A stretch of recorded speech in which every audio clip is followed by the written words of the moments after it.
All right. Good evening, Crypt Keepers, and welcome to a special episode of Critique. This is our follow-up to the Ayahuasca episode, but you don't necessarily have to listen to both, but that would paint a more complete picture of this type of psychedelic experience.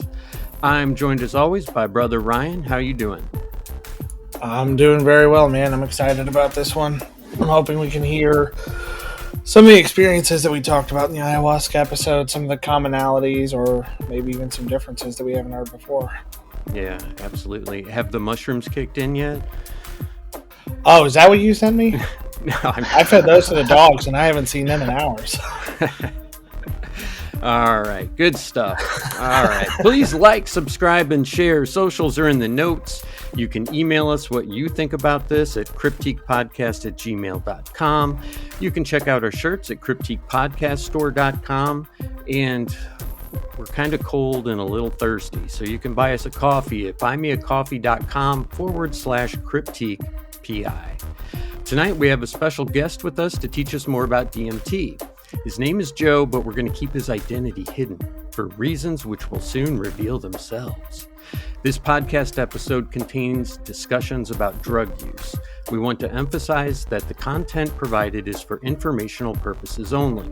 Drug use can be illegal, harmful, and even life-threatening. The hosts and creators of this podcast do not endorse any illegal or unsafe activities. Listener discretion is advised.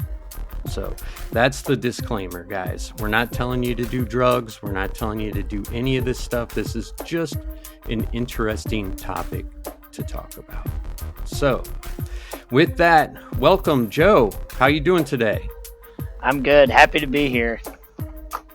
All right. So do you make this stuff ever, or is it stuff that you... I have in the past. It's actually a very simple process. It's just an A to B method. Mm-hmm. It's actually kind of crazy once you get into that, because you can own everything legally. It's just illegal once you go to the process to extract it. Gotcha. So, and it's actually kind of crazy. That's how they get you, yeah. Because like the root bark that it's commonly that it is extracted from, the mimosa or the acacius, is a common ingredient in a lot of homemade tie-dye. So It's actually not that abstract as you would think it would be. So what you're saying is that somebody that owns a lot of tie-dye t-shirts might also be into DMT. Yes, they're probably very correlated. All right. Can you tell the listeners a good website to go to for more information? I know you shared a couple with me, but it might be nice for them to have something they can follow along with. Yeah, absolutely. If you just go into Google, and it's a DMT Nexus, DMT NEXUS, and I think it's .me/form. But once you get into the website, you'll know once you're there. It's very well portrayed to the experience. And this is a community that's out there for all of us. They only want to pass on knowledge, information. You can post in it. They're only there to help. Mm-hmm. And there's also Erowid, which is a more generalized, but they do chemicals, natural plants. They do any substance information you could ever want: safety, dosing, testing, precautions, what to look for. It's also a form as well. That sounds like a great place to get started if you want to learn about more after the podcast, of course. But can you give us a little background on what got you interested in psychedelics, and then specifically DMT? Yeah, absolutely. From my experience, me and my friends, we always kind of lived on the outskirts of society. So, we started smoking pot at a young age, just kind of hanging out, doing just shenanigans. And my introduction into psychedelics, I'd done mushrooms a couple times, acid a couple times, nothing real grandeur. And it started with MDMA, actually. Okay. And that was one of the most influential, life-changing, kind of eye-opening experiences that I had. And that really got me into studying the growth of your soul on a personal level and the connection to, the consciousness around us all. Sure. I just kind of got into a lot of acid, a lot of mushrooms from there. And DMT was always kind of something you heard about, you never really were exposed to, and the stories really just encapsulated me. Like, I just could never get enough. It was phenomenal. I think the first story I ever heard was a guy said he broke through and he walked outside and he saw everything on a molecular structure, like from the blades of grass to the trees, and nothing had physical construct to it anymore, and that's really what fascinated me. And from then on, just doing psychedelics and going to festivals and stuff. It was probably a year and a half or a couple of years before I was ever first exposed to it. I think it's one of those things that you hear about it, you read about it, but it reaches out to you when you're ready. Like it finds you. Interesting. I like that. That's cool. So, how old are you, Joe? 29. And when did you have your first DMT experience? Oh, probably 22, 23. Okay. Gotcha. So yeah, it's not something that typically, if you go to, well, in my days, a Grateful Dead show, you had people walking around, with balloons and offering kind grilled cheese sandwiches and stuff like that. But I didn't, I never saw a guy walking around saying DMT, DMT. Anybody want some DMT? So it is something that you're not going to like get from a drug dealer. It's not like you can just drive to a, specific part of a downtown area and be like, hey, no, I don't want any crack. No, no, no. Just, you got any DMT? Yeah. They look at you with crooked eyes. So It's kind of something like festivals and stuff as you go around. That's kind of my introduction. I can ask all the questions and all my knowledge, micrograms, crystal structures, and all that. But generally, if I am looking for something, I usually use DMT as my safe point, because if they know about it, if they have it, it brings about the kind of people that actually care. There's nothing gotcha. ominous about them. It's just, Yeah. I've never experienced a bad person that is involved in that process. And we should probably clarify for anybody listening that didn't listen to the ayahuasca episode that I think it's fair to say that DMT is really the active ingredient in ayahuasca. Yes, yes. From my understanding of it all, it's basically ayahuasca. It's the root bark DMT brewed with a bunch of MAOI inhibitors that open up the receptors to prolong the process. Gotcha. Okay, so a more purified, sort of maybe modern process than the sort of shamanistic thing that you and I talked about, Jay. Yeah. Well, there's a big difference, I think, between a DMT experience and an ayahuasca experience. First off, I guess in most cases, the vomiting in, diarrhea Diarrhea. doesn't occur with DMT that you get with ayahuasca. So that's a good selling point for DMT, but the actual trip doesn't last nearly as long as ayahuasca, right? Like ayahuasca, I think is like 4 to 8 hours. Isn't that what we said, Ryan? Yeah, it's a pretty long. It's like you have to really commit to it, Yeah. and you need somebody who can take care of you. Yes. Yeah. Someone that cares enough to clean up after you. But yeah. So how long does a typical DMT trip last? In like terms of like real time, anywhere Yeah. from Yeah. 10 to 40 minutes at the absolute max. But like for you being in that duration, it's a lifetime. Gotcha. There's no structure to measure that. It's your life, death, rebirth. Time just doesn't matter. Yeah, exactly. Gotcha. Yeah, I've heard that. There's a guy that used to work for me who he's just really a strange person. That's a good thing. I like him a lot, but a lot of other people were like, I don't know, there's something about this guy that's kind of weird. But it's like, I liked him, I hired him. What? Right. But he went on I don't know how long ago it was. I think he was saying it was like in his late 20s, maybe early 30s, because he's about 35 or 36 now. And he did some kind of like guided DMT experience. I don't know where he was. He didn't say exactly like what the circumstances were, but he had gone with this friend of his that he had had since childhood, and he talked about going through this experience and this sort of relativistic time that he went through where he can't, feels like a lifetime, feels like 5 minutes all at once, and just the things that he saw, the things that he felt, and then when he came out of it, he said they were all kind of, I guess, like getting ready to leave, getting, packed up, cleaned up, whatever they needed to do. And his friend was like, "Oh, it's nice to see you again." He's like, "What are you talking about? I've been here the whole time." And he's like, "No, but you're here now." And he was saying that he realized that he felt after that like he had been kind of sleepwalking for the last 10 years before it. And that it was kind of a life-changing experience, and that it seemed like it woke him up in a way that he wasn't awake before.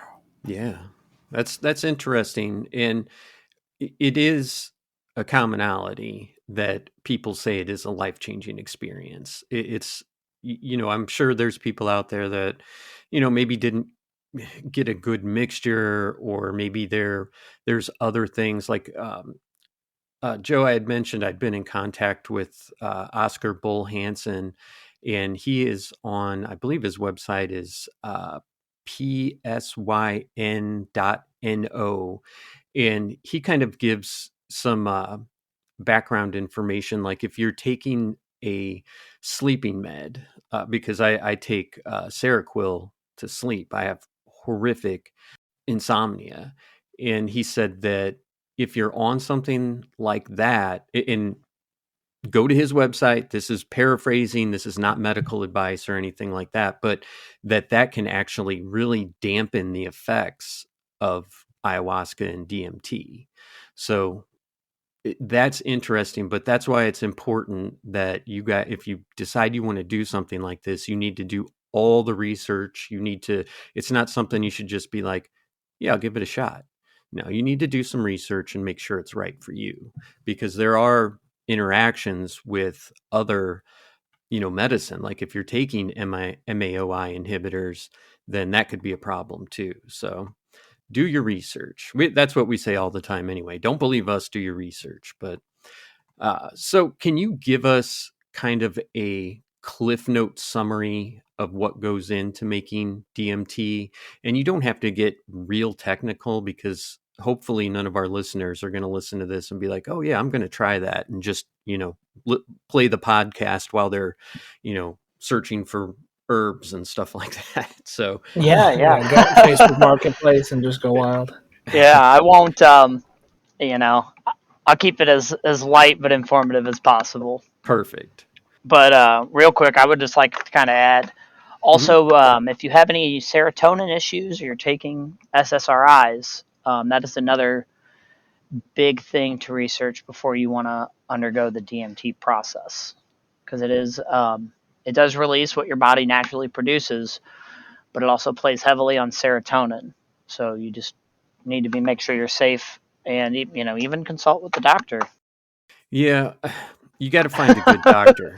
A good doctor, yes. I love my doctor, and I asked him about medical marijuana, and he's with, I guess I shouldn't really reveal what company he's with, but he's like, nope, they won't even let us talk about it. Not allowed to exactly even what say you're a talking word. about. So it's like, damn, it's messed up. You'd think a doctor would give you advice one way or the other, but they're bound by a lot of problematic issues too. So Yeah, absolutely. tell us a little bit about the ingredients needed. Yeah, absolutely. The two main ingredients, obviously, where that it comes from, it's Mimosa hostilis or Acacius confucius, which are both root barks. from South America. Usually they come, I mean, you get them however you want. They come bark, powdered, anything like that. That process is legal to own. Okay. And then usually mason jars, purified water, and then you have a separation process between the root bark and the plant, the DMT and the plant matter from the root bark, and then you basically wash it, evaporate, and you're left with the crystals. Hmm. It's just an A to B tech, and if it kind of gets like a real Play-Doh-y, or like if any of you guys smoke weed, a dab consistency, it's not bad. You just have more plant matter there. You just repeat the last process a few times, and eventually you're just left with the crystal. Okay. But there's more ingredients that go into it, right? I would say 4 total. Okay. So not really, because basically you're just kind of taking it away from the plant matter. So Okay, so you're not even mixing a bunch of different stuff together. See, I thought that's what we were going to get into, is you were going to have to do this and then you were going to have to do that, and it sounds a lot simpler than what I had envisioned. oh yeah, and like that DMT Nexus website. Generally, extraction methods are called techs. Hmm. It's just how it's referred to within the community. What tech did you use? And that's just how you extracted it. But, I mean, there's a million different ways to go about it. But you couldn't believe how simple it would be. It is an illegal process, so that is forewarned. Okay. But, because you get into, like, the MDMA, the LSD, if you're not a full-blown chemistry degree, a chemist, there's no hope for anything like that. Then you obviously have the repercussions of not understanding the equipment fully, and you can burn your house down or something. Yeah. Well, there's also definitely nefarious people that sell MDMA and acid and shrooms too, but it's a little bit different when you're dealing with the DMT, you were saying. So all right. Well, how did you prepare for your first experience? My first experience, it was kind of not as much preparation. It was more kind of, I came across it. We were at a music festival and just came across it, went back to the camp, sat around with all of my people. I had it, anybody that was willing, and we just kind of let it rip. Over time as went, I've developed my process since, understanding what I got into. But it kind of, as we go along, I'm going to kind of explain all the stories and everything that has happened during these experiences. So, but yeah, the very first time ever, we were at a music festival, came across it, and just kind of went back to the campsite. We were all sitting around, hanging out, and we did it. It wasn't, so when it comes to DMT, it either happens or it's kind of just you feel real light and trippy and good, like sensational, but it's not the breakthrough process. So you can kind of differentiate between the people that have actually had a breakthrough and connected back to the source, their soul goes home, as I like to call it, or they just kind of had that real visually light feeling. And that's what I had the first time. It was basically, I remember I took the hit, laid back, and I was looking up, watching the trees, and they were kind of swaying in the wind, and I was seeing the trees actually breathing, converting the carbon dioxide into oxygen on like molecular level. And that's just kind of what stood out to me in that experience, and just the grandeur of everything. Yeah, it kind of gave you a deeper appreciation for what's out there that we don't notice on a daily basis. Yeah, the things you could say, it happens, you read about it, you've seen it, but not being a part of that process, as it's like I was involved in it as a whole. Gotcha. So now when you prepare, what do you do to get ready for your experience? And do you do it alone? More on DMT after a quick break.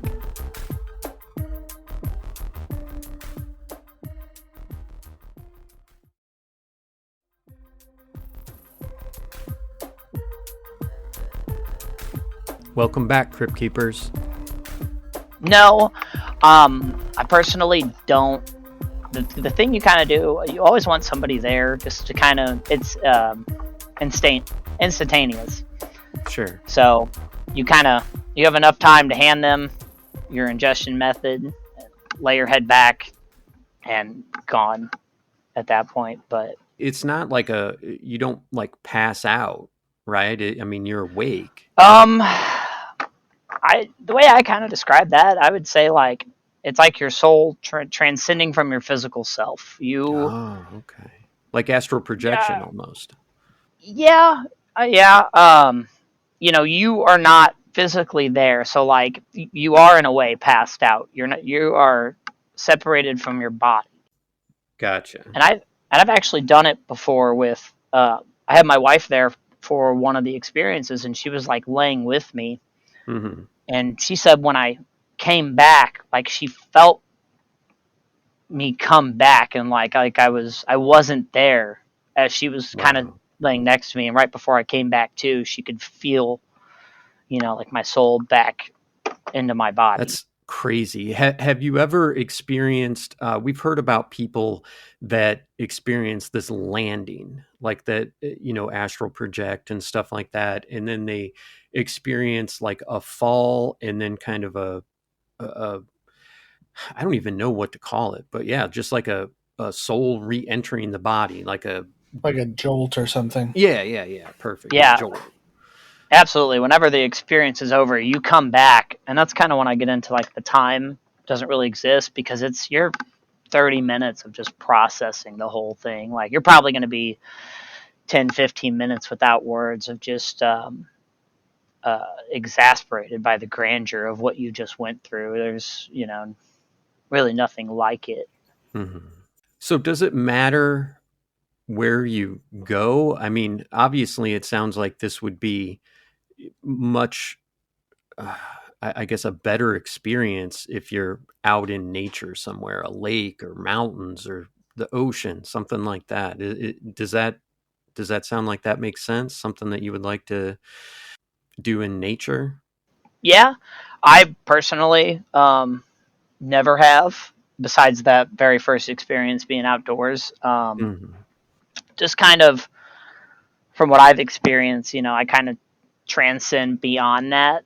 Um, so it would obviously help because, you know, uh, external stimuli is a huge factor when you're doing any psychedelic. It's, Right. One of the most important factors. So absolutely. But I've just kind of been usually on the couch, and it's just interpersonal experience. Yeah, Jay, not everybody's like you and wants to do it at a Marilyn Manson concert.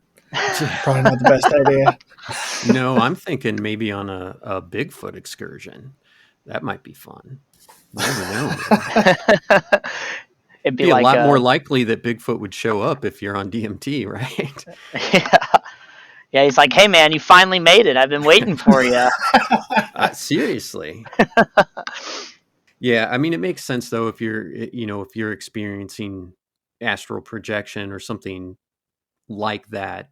That's kind of the terms that I have to describe what you're talking about. I guess you can really kind of go anywhere. It doesn't matter if you're, in your apartment downtown somewhere or out in a mountain somewhere. So I would say as long as you're safe mentally, you kind of take the right preparations and you're just willing to surrender yourself to the experience. It'll only take care of you if you want to take care of yourself.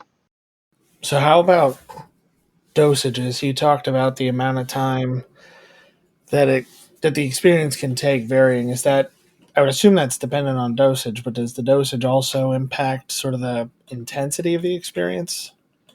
And maybe these are questions that are beyond your, With that, personal experience. I don't know. Yeah. As far as dosaging goes, there's a few things that are kind of key important. Usually about 1/10 of a gram is part of the breakthrough process, but it's also how it's administered. It's very important, and it's not a direct heat because you don't want to just vaporize it. You also, as you're inhaling it, through the smoke, as the smoke builds up, the potency within itself, within the smoke builds up. So that's why you really want to clear it. And as you clear it, you hold it in as long as you can, because your lungs also produce DMT, and you're holding this in your lungs. Mm-hmm. So that way it's activating. And as soon as you exhale, boom, you're in hyperspace. The effects have taken place. So you can get, you can get more out of less if you properly administer. And what's your method? You said don't vape it. Yeah, I take it as a dab. Mainly, I get a banger, so I'm not trying to hit it on a nail. I got the little, bowl to catch it in, and I just really low temp it, kind of feel it, and then just drop it in. It's gonna taste bad. It is like some burnt cotton balls, but over time you kind of correlate the experience to the taste and the smell, and it's kind of, it's like weed. Once you've done it, you a mile away you catch it. And would you ever just consume it? Because ayahuasca is just drank, but you don't need all of what's in ayahuasca to have just a DMT experience. Actually, recently I've tried doing a little bit of research on it. I had a buddy send me. It looked like an edible, and he was telling me that it was DMT, and I was kind of curious how the process worked, because I know you'd have to. I don't know if you extract. I'm not sure, because I've only ever known it to be heat activated. So I was very curious by that, and I haven't been able to find what I'm looking for as far as that goes, like dosages and everything like that. I'm actually very curious. All right. So let's talk a little bit. You talked about the onset and duration, as far as it could last up to 40 minutes. Obviously there's probably some outliers that have lasted longer, and there could be people that, their body chemistry or whatever, changes that a little bit, and that it takes hold very, very quickly. But you said that it feels longer when when you come out. Are you exhausted? Like, oh my gosh, I have just, traveled the world, or is it kind of a rejuvenating feeling when you're done? I'd say it's more opening. Like, you get done and you're sitting there, and you're wide awake, but your brain is just, the simplest way I could put it would be like as open as it's ever felt. Like, you're just sitting there like, what did I do? What just happened? Like, and then you're just putting the pieces all together for the next 20 or 30 minutes. And it's, with the grandeur of it, it's just an awness that you're just so encapsulated by that it's. Yeah, it sounds like it's a very soulful experience, and it would be something that a lot of people would be interested in. And yeah, we're giving them some of the background and some of the resources to, take this on if that's something that they want to do. But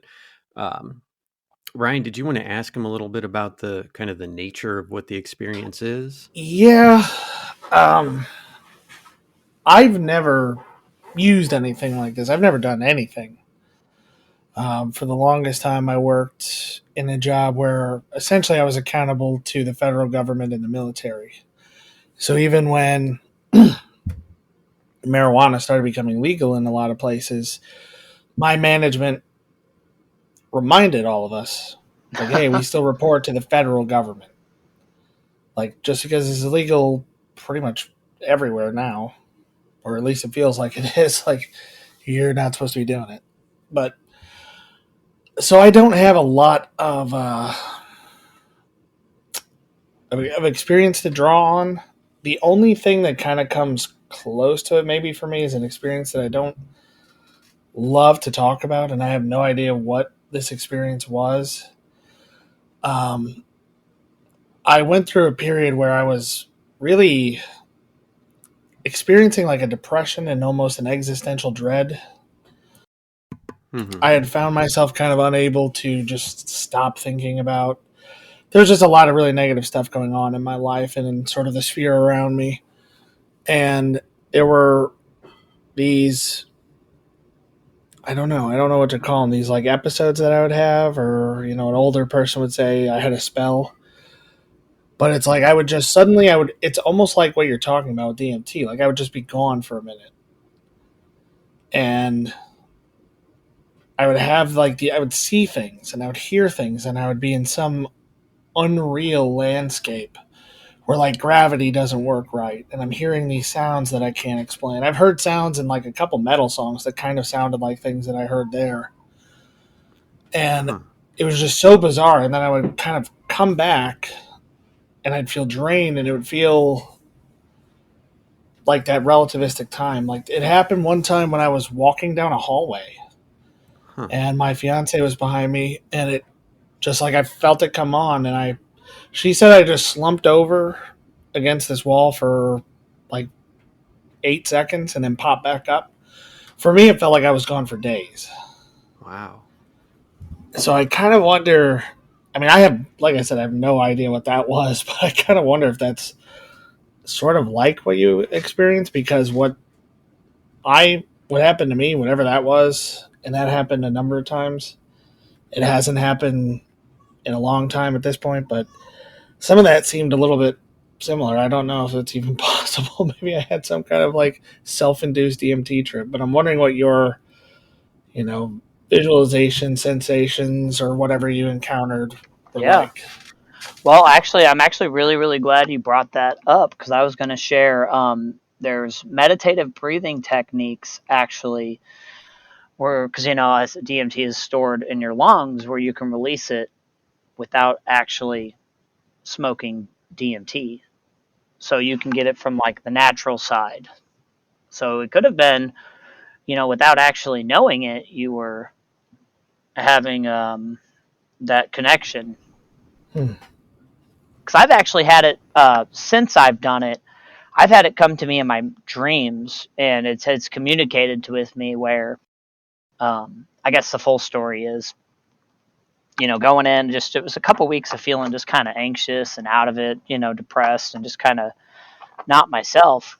And just normal night, I went to sleep and I was having a dream about smoking DMT. And that's where it gets really crazy.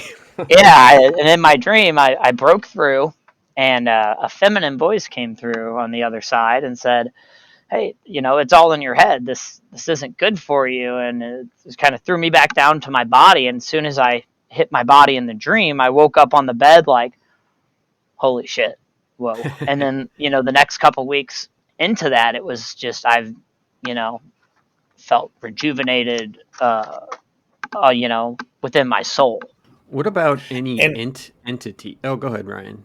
No, that's exactly what I was going to ask, because we've heard stories, or at least I've read quite a few stories with ayahuasca. Where people describe, well, and with DMT too, where to somewhat of a lesser degree, where people encounter an entity that seems to be stopping them from venturing too far, or it seems to be stopping them from going someplace they're not supposed to be. I've seen that over and over in these different accounts that people have written about in blogs or talked about in podcasts like this. I'm wondering if you've ever, you just talked about this feminine voice that came and kind of threw you back into your body. Are there other entities you've encountered?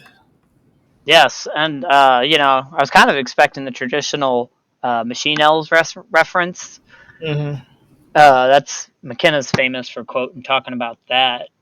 But I've never, the very first trip I ever had, I had that female voice encounter, and basically she was telling me that they were waiting for me, and I finally made it. Welcome home, and it was just very an embracing feeling until I came back, woke up.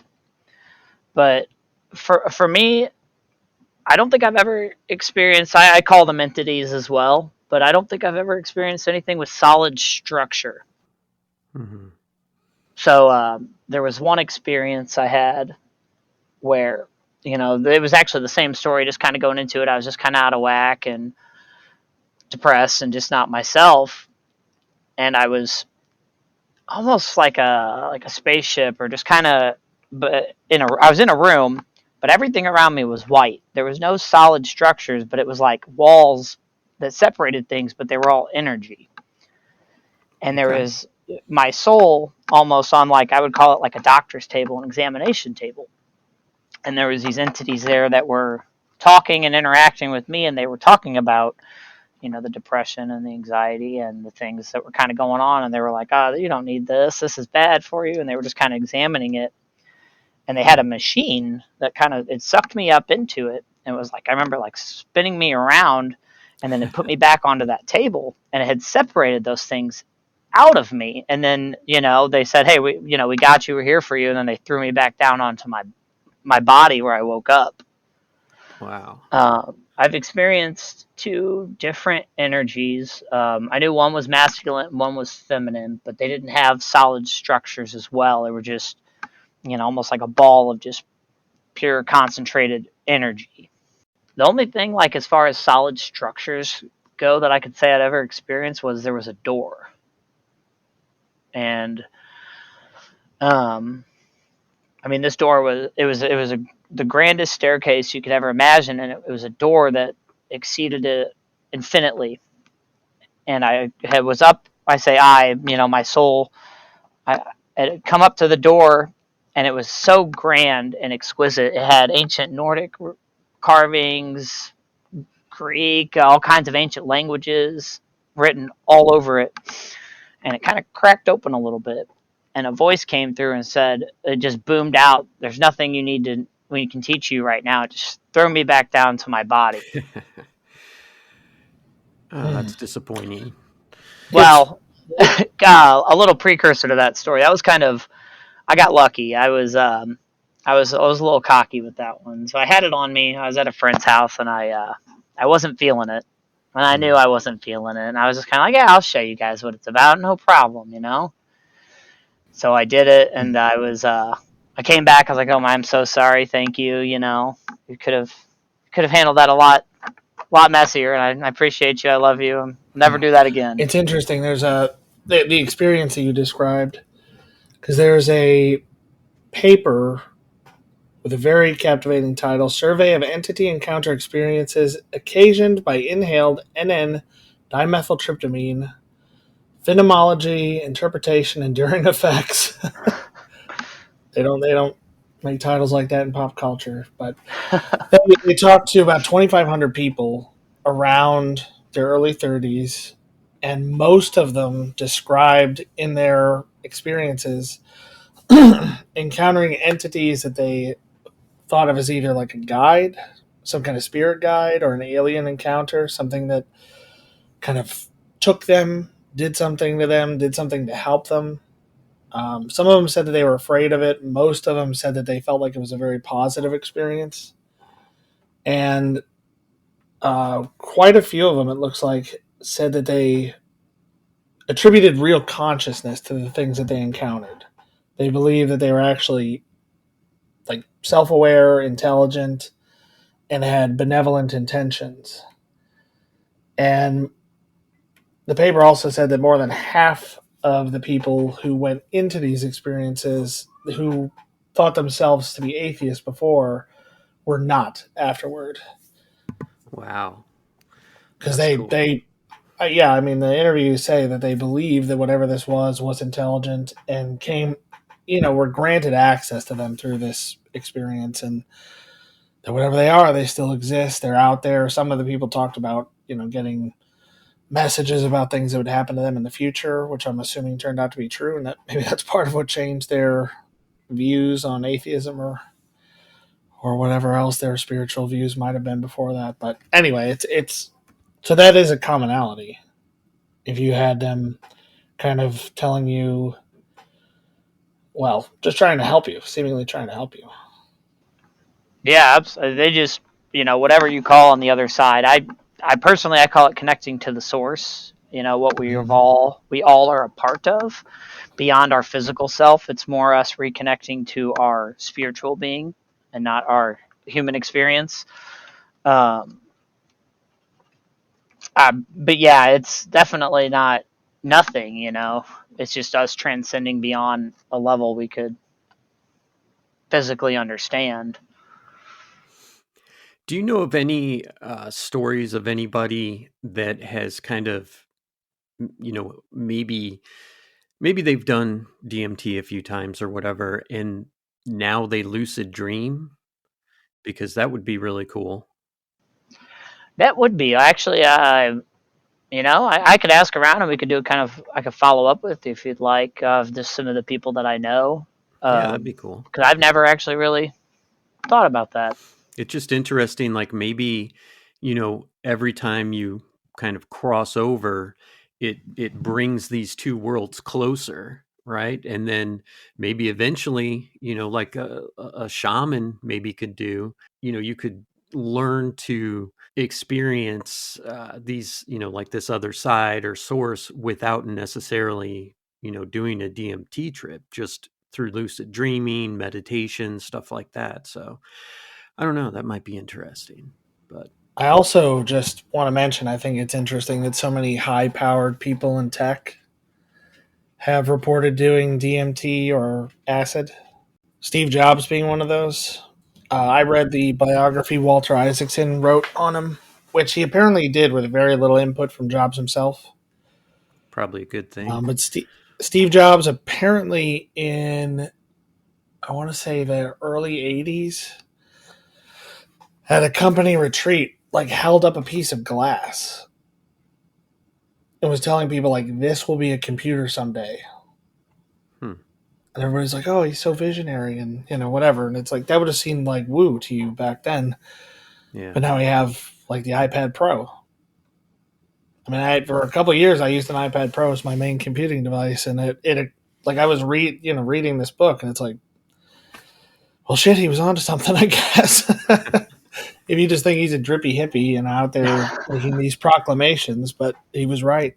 And a lot of them seem to have kind of, I don't know, they get some kind of insight, the people who use these things.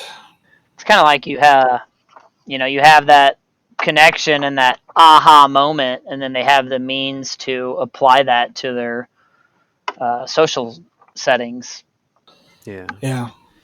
Well, we know that it's important to be able to empathize with people, and it's important to be able to put yourself in someone else's shoes and see things from their perspective. And I don't know. I just think that getting any different perspective in life can be a really good thing for you. And I feel like this might be an avenue for that. Did you have any changes in your perspectives on consciousness, reality, stuff like that? I mean, it sounds like you did, but is there anything that really hit home? Like, this is something that this message needs to get out. More on DMT after a quick break.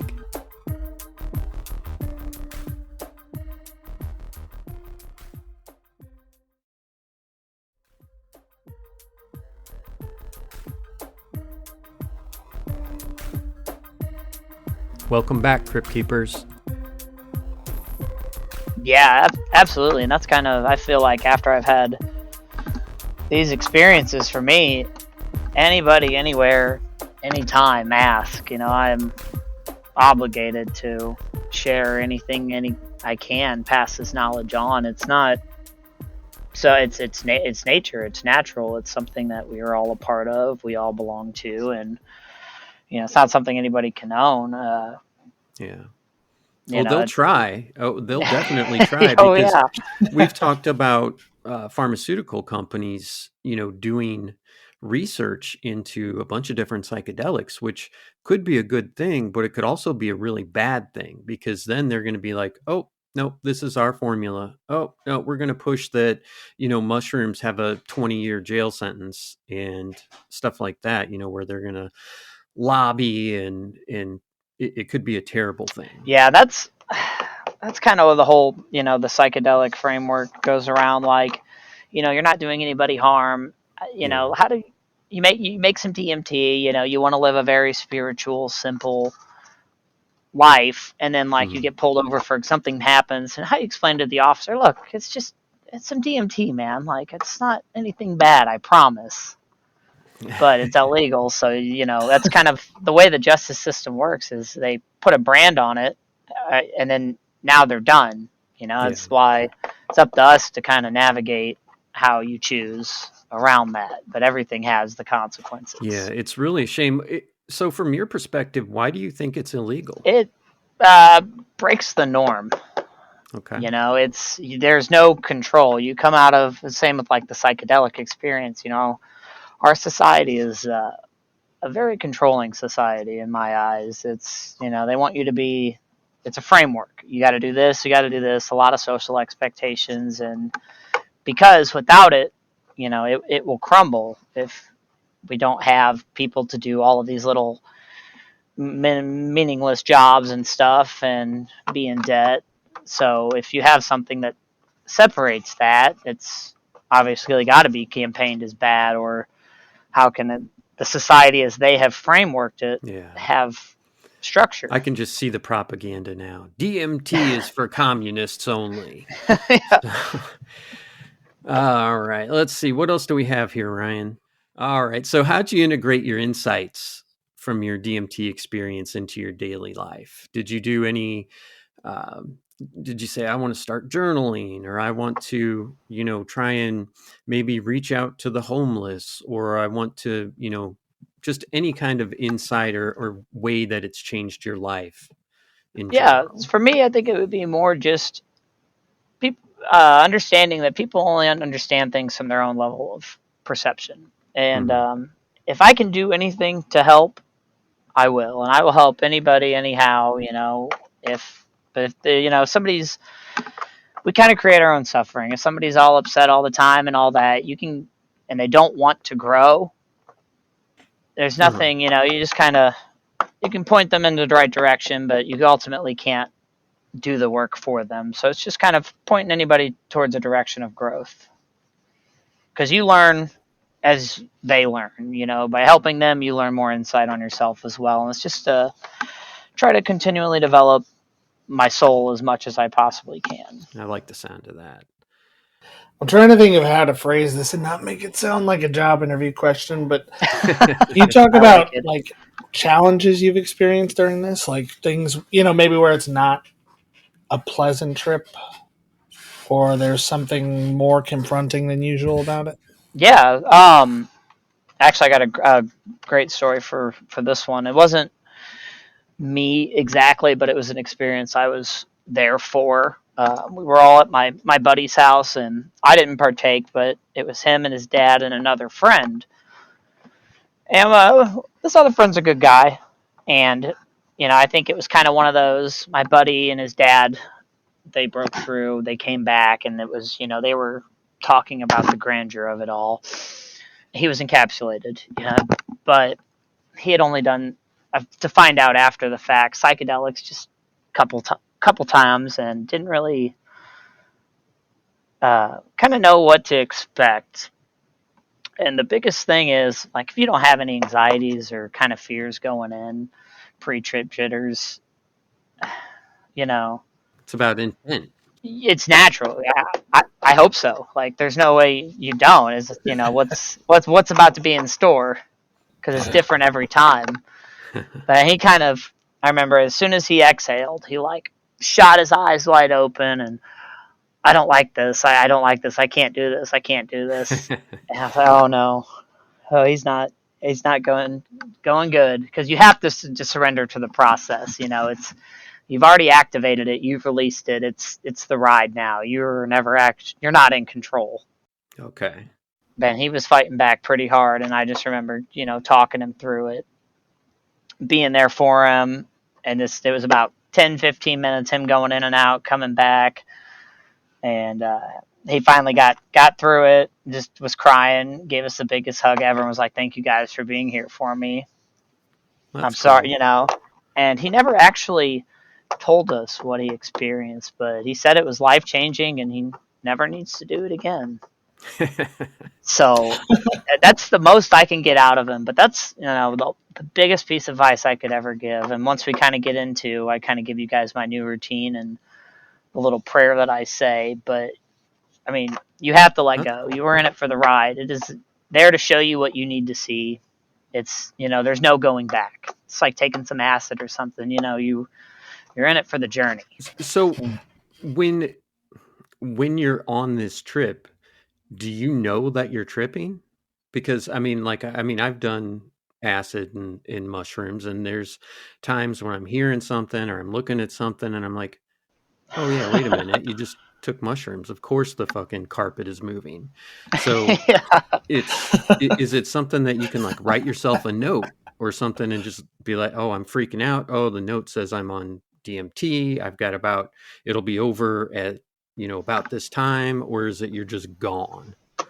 Gone. You are gone until you come back.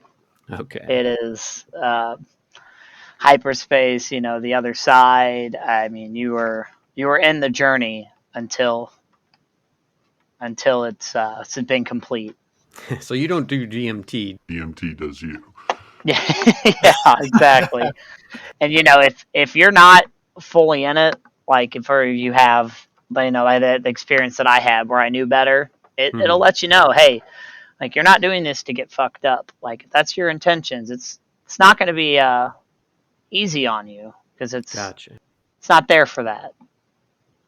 Yeah, that makes sense. It's a lesson. Yeah, like to me, it's kind of it's to the map of it's like the map of your soul. It's like how a map would be for sailing or driving. This was for navigating ourselves beyond the physical construct. I just feel like it would be so hard to describe. Can you compare it to any experiences you've had on mushrooms or acid? Like if someone's done these, they're expecting something totally different from DMT, right? Oh yeah, I mean, I would say like with acid, mushrooms, mescaline, peyote, maybe in like super large dosages, Mhm. you could kind of get a similar experience. But I mean, I am like peyote, for example. It's more of a vision quest. Acid, Mhm. mushrooms, kind of along the same lines. I would say it's an outward, inward journey of yourself, but the physical self in relation to your soul. But I would say DMT completely disintegrates the physical self, and it's your soul's journey at that point. That's pretty cool. What advice would you give to someone considering trying DMT? So take it slow, do your research, because this is one of the most beautiful experiences you could probably undertake. Mhm. There's no rush, it's not a party. Go into it with intentions and just be open to anything that could happen and just understand it. Ryan, do you have any other questions you want to ask? I guess, yeah, I would want to ask if you have any. I mean, you talked about it being a life changing experience, which is pretty common, but are there any examples you can give of some of the longer lasting changes that you've had, either in your sort of outlook or maybe your spirituality or whatever else was affected by this? Yeah, I think that it's happened twice now. The one trip where I was on that table, kind of was with the Mm-hmm. they kind of separated the anxiety and the depression a little bit from me, and then when it recommunicated to me in my dream, I think it's just kind of for me it's just all in your head. It's separating the human experience and realizing because we gotta work, we gotta pay bills, we have to do the mundane, but we don't live for the mundane. It's kind of we live for our passions and our souls and not getting caught up in that. Sure. But yeah, for me, it's just anytime I start kind of feeling out of whack or life kind of gets hard, it's just, that's not, it's problems to fix, but it's not real to me. Yeah, it's not what it's about. Yeah. Well, that makes a lot of sense. Are there any final thoughts that you have, Joe, that you really maybe we missed a question or there's something you want to get out that we didn't get to? If you don't mind, for a few things, I'll go over like some preparations that I have. And then Sure. there's an artist that makes, I call it DMT music, background music. I'll give Okay. you guys some DMT artwork if you'd like, and then the breathing technique if you want to hear it. We would love to hear that. So, All right. The um, floor's yours. okay. So for me, it's preparations that I would say it's consumption. Take your time. Don't just half-ass it. Do your research. Wait. if it's a matter of waiting to get the most out of it, it's worth it. I promise. But the mental, ask yourself, what do you want out of it? Like for me, when I'm going into it, I always tell myself and surrender to the process. I take deep breaths and just show me what I need to see, and I'll have the strength to take it and understand and grow from that. Sure. So that's how I kind of always prepare to help with the anxiousness going into it.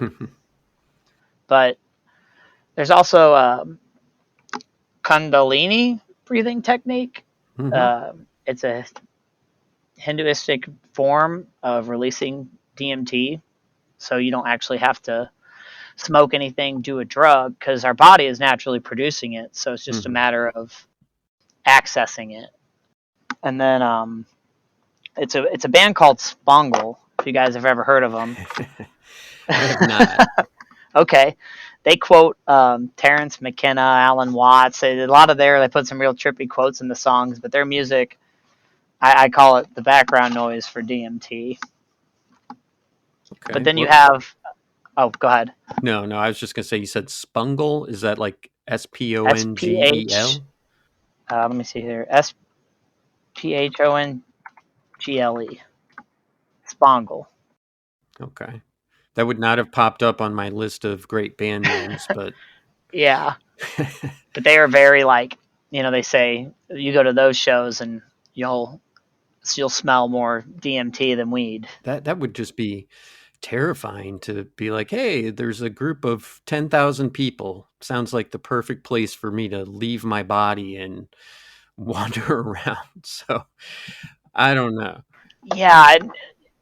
And for me, you either get the experience or you don't. So I don't understand the purpose of that.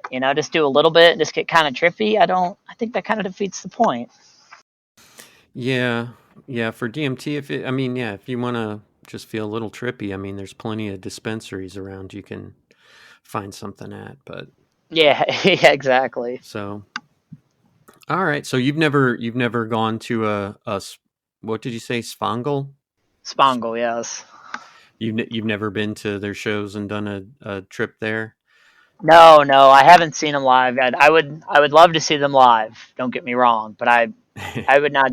DMT would not be for me at a show. Okay, I was going to ask you because I know you guys go to concerts as much as you can possibly get out. So I was like, man, yeah, I will do MDMA and some psychedelics at a rave and kind of go out like that, but not nothing on as far as like DMT would Makes go. sense. Now, have you had any ill physical effects? Like, we talked about ayahuasca, but I think it's the other ingredients in ayahuasca that are making people, purge. So you're not having people when they try this that are just vomiting nonstop or having uncontrollable diarrhea, right? No. I've never come across or heard. And, what I've heard, the same with, I've heard people have some similar effects like that on mushrooms. Mm-hmm. And what I've read, it's a purging process. You're cleaning yourself out internally from negative energies and stuff that have been stored. Yeah, but it's not. But no, it's no, absolutely. Yeah, no. DMT just kind of rips you from yourself, and hey, this is what we're looking at, or this is what we're going to go through. Shows you where you need work. Yes. All right. Well, you said you had a prayer. Were you finished with your final thoughts on that? Oh, yeah. When I say prayer, it's more when I was talking about the show me what I need to see, and I'll have the strength to grow and understand for growth. Okay. So just kind of a little saying I got. Well, that makes sense. If you can have something that can kind of tether you to reality, that's a good thing, I would think, too. You want to be able to find your way back. So, all right. Well, I guess that's all I've got. Ryan, do you have any other questions you want to ask? I don't think so. I'm just thinking about where I can get a stamp made for Becky so she can just put "you're on mushrooms" on the back of your hand really easily and just let you out into the world thinking you're tripping the whole time. It could be. Hopefully you don't remember this by next Christmas when I deliver it. Remember what? Right, there we go. All right. Well, we really appreciate your time, Joe. You really shed a lot of light on what this is about because, we tried to get different shamans on for the ayahuasca episode, and surprisingly, they were very flaky. There was, like 5 or 6 that I contacted. One was supposed to come on the show and just never showed up, never responded to any emails or anything. I'm like, I don't get it. You would think that a shaman would be the least likely person to just walk away from an invitation with no explanation, but the perspectives you give are really good. So, Well, here I have a couple websites that might help for you for that. Um, oh, okay.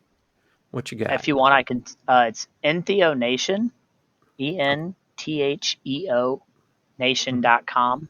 Okay. It's a modern shamanistic website. They host web seminars, they host classes, they share articles. So that might be another source to see if any of them might be willing if you wanted to reach out. Okay. Well, that's a good resource. I appreciate that. Now, what about you? Would you be open to appearing on other podcasts to discuss DMT? Yeah, absolutely. I'll talk about if I know about it or I can learn about it. Anything I can do to help.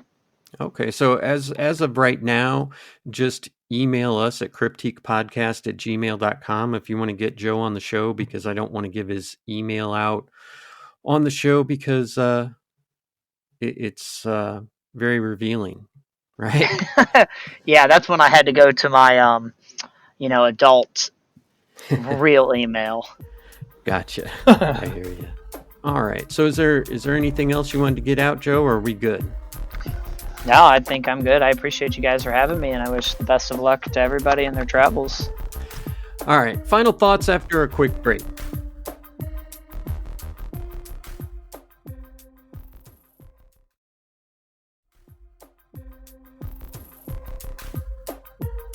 Welcome back, Crypt Keepers. All right, Ryan, you got any final thoughts on this episode? Did you learn anything? Yeah, I did actually. I learned that a lot of what's out there is true. And I think that the fact that even when these experiences are kind of negative or scary, that they're still life-changing is still valuable. Right. Yeah, I was about to say that indicates that these are still valuable no matter what it is. I don't know. It's the only difficulty I have is that I have no shared frame of reference for it other than whatever that was. Because I have talked to people in the medical field. I haven't gone to a doctor and been like, "What is this? Give me an MRI or anything." But I've explained those little experiences that I had and just was basically met with blank stares. Like I have no idea what that would be. I've never heard of anything like that before. Oh, they'll probably just throw you on antipsychotics. Yeah, Be that's like, true. oh, sure, you can take this schizophrenia medication. I mean, you won't be able to think, but it'll stop that from happening. Yeah, I'm afraid I'm going to go in and they're going to be like, well, the bad news is we've never seen this before. The good news is there's going to be a new thing named after you. Oh, man. Yeah, you don't want that. You don't want Ryan's syndrome out there or something. Yeah. But no, I thought this was great. And, some of his experiences lined up pretty much perfectly with the experiences of literally thousands of other people who've used DMT or ayahuasca. And I definitely think if I was going to do it, I'd do DMT because I believe, just the vomiting and the diarrhea and stuff like that could just be caused by the water that they're using. That's a good point. Think about being in the Amazon. Yeah. Being in the jungle. You hope they boil it. Yeah. You hope. But you know what happens when you drink the water? Shit your pants. That's true. I don't know that it would cause the instantaneous reactions, but I don't know. Who knows? I'm not probably ever going to go on an ayahuasca journey, so yeah, I'll just have to learn to live my life and just appreciate the regular diarrhea and vomit I have. So, Yeah, from Taco Bell or McDonald's or whatever. yeah, well, no, we stay away from that. We don't eat McDonald's. My final thoughts are that this is a worthwhile experience if you're willing to put in the work and the study and the risk, and you may have a valuable experience, but there's a lot of risks. And, again, you have to weigh what's important to you as to if you'll be willing to accept these risks to get an experience like this. Obviously, you want to do your research. That's the most important thing, because you know you better than anybody else. I guess that's all we've got for you tonight on Cryptique. Please like, subscribe, and share. Socials are in the notes. You can email us with questions, concerns, comments, or to get a hold of Joe at cryptiquepodcast@gmail.com. You can check out our cool shirts at cryptiquepodcaststore.com. You can buy us a coffee at buymeacoffee.com/cryptiquepi. And remember, we do not condone illegal actions or drug use at all. It can be harmful and even life-threatening. And Ryan and I do not endorse any illegal or unsafe activities. Good evening, Cryptiquers.